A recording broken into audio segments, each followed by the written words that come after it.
Suratul Hikmah.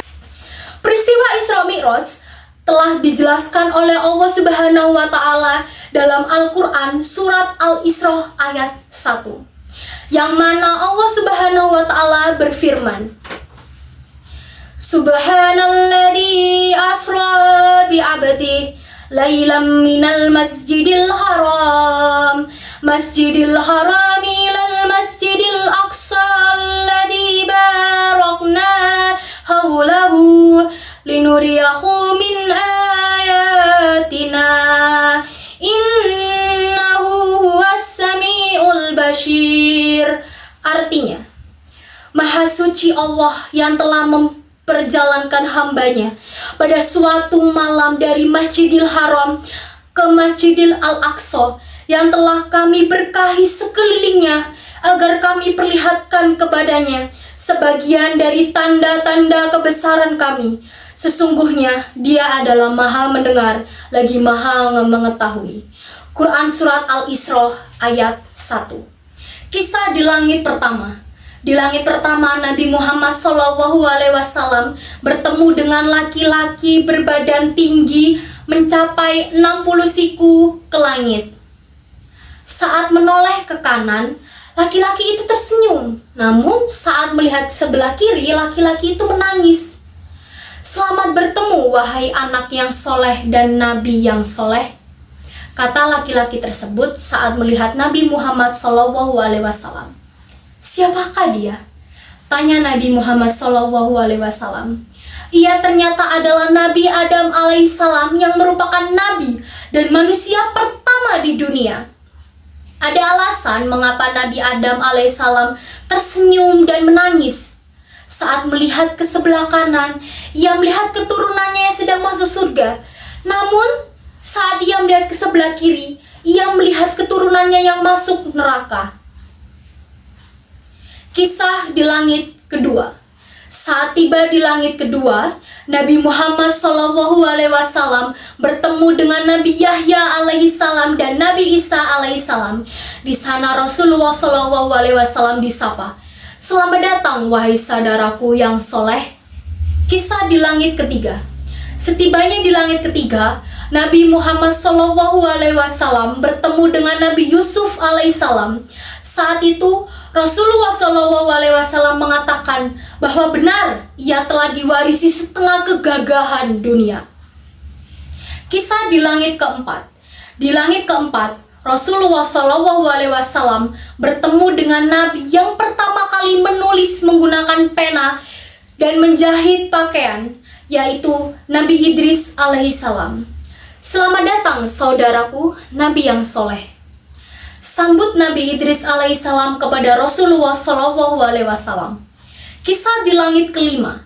Sesampainya di langit kelima, Rasulullah SAW kemudian bertemu dengan Nabi Harun alaihissalam. Selamat bertemu wahai Nabi yang soleh dan saudaraku yang soleh, ucap Nabi Harun alaihissalam. Kisah di langit keenam. Di langit keenam, Rasulullah SAW disambut oleh Nabi Musa alaihissalam. Selamat bertemu wahai Nabi soleh dan saudaraku yang soleh, kata Nabi Musa alaihissalam. Kisah di langit ketujuh. Setibanya di langit ketujuh, Nabi Muhammad SAW bertemu dengan laki-laki tua yang sedang bersandar di Baitul Makmur. Siapakah dia? Beliau menanyakan, siapakah laki-laki yang bersandar itu? Ternyata ia adalah Nabi Ibrahim alaihissalam. Baitul Makmur merupakan tempat tawaf para malaikat yang setiap harinya dimasuki oleh 70.000 malaikat. Kisah Rasulullah SAW di langit ketujuh. Saat berada di langit ketujuh, Rasulullah SAW ingin naik satu tingkatan langit lagi. Namun, malaikat Jibril tidak bisa mengantarkannya lebih jauh lagi. Lalu, naiklah Nabi Muhammad SAW ke Sidratul Muntaha, yakni sebuah tempat di atas langit ketujuh dan di dekatnya ada surga. Keindahan Sidratul Muntaha tak bisa digambarkan. Bahkan Rasulullah SAW sampai terkagum-kagum melihatnya. Ketika berada di Sidratul Muntaha, Allah Subhanahu wa taala berbicara kepada Nabi Muhammad SAW tanpa perantara. Kemudian Allah Subhanahu wa taala memerintahkan kepada Rasulullah SAW untuk mengerjakan sholat. Pada awalnya Allah Subhanahu wa taala memerintahkan untuk melaksanakan sholat 50 waktu dalam sehari semalam. Lalu Rasulullah SAW turun dari Sidratul Muntaha dan bertemu Nabi Musa di langit ke-6. Kemudian Nabi Musa bertanya kepada Rasulullah SAW, apa yang dikatakan oleh Allah Subhanahu wa taala untukmu? Lalu beliau menjawab, sholat 50 waktu dalam sehari semalam. Kemudian Nabi Musa menjawab, kembalilah dan minta keringanan kepada Tuhanmu, karena sungguh umatmu lemah dan tidak akan sanggup melakukannya. Setelah itu, Nabi Muhammad SAW kembali menemui Allah Subhanahu wa taala untuk meminta keringanan Allah Subhanahu wa taala. Lalu Allah kemudian mengurangi waktu sholat sebanyak 5 bilangan. Setelah itu Rasulullah SAW kembali turun dan bertemu Nabi Musa untuk menceritakannya lagi. Lalu Nabi Musa menyarankan kepada beliau untuk memohon lagi pengurangan jumlah waktu sholat kepada Allah Subhanahu wa taala. Allah Subhanahu wa taala kembali mengurangi waktu sholat, namun jumlahnya masih terbilang banyak.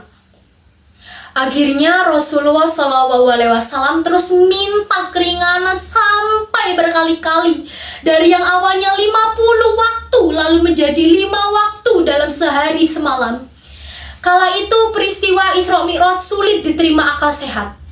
Saat beliau menceritakan peristiwa tersebut dan memerintahkan sholat 5 waktu kepada umatnya, banyak di antara mereka yang tidak percaya akan kebenaran tersebut. Namun tak sedikit juga yang patuh dan melaksanakan sholat. Demikian kisah Isra Mi'raj yang dialami oleh Rasulullah SAW. Semoga apa yang saya sampaikan bisa bermanfaat untuk teman-teman dan semuanya. Saya Frisa, saya tutup storytelling yang bertemakan Isra Mi'raj kali ini. Mohon maaf jika ada salah kata, baik yang disengaja maupun yang tidak disengaja. Terima kasih. Wassalamualaikum warahmatullahi wabarakatuh.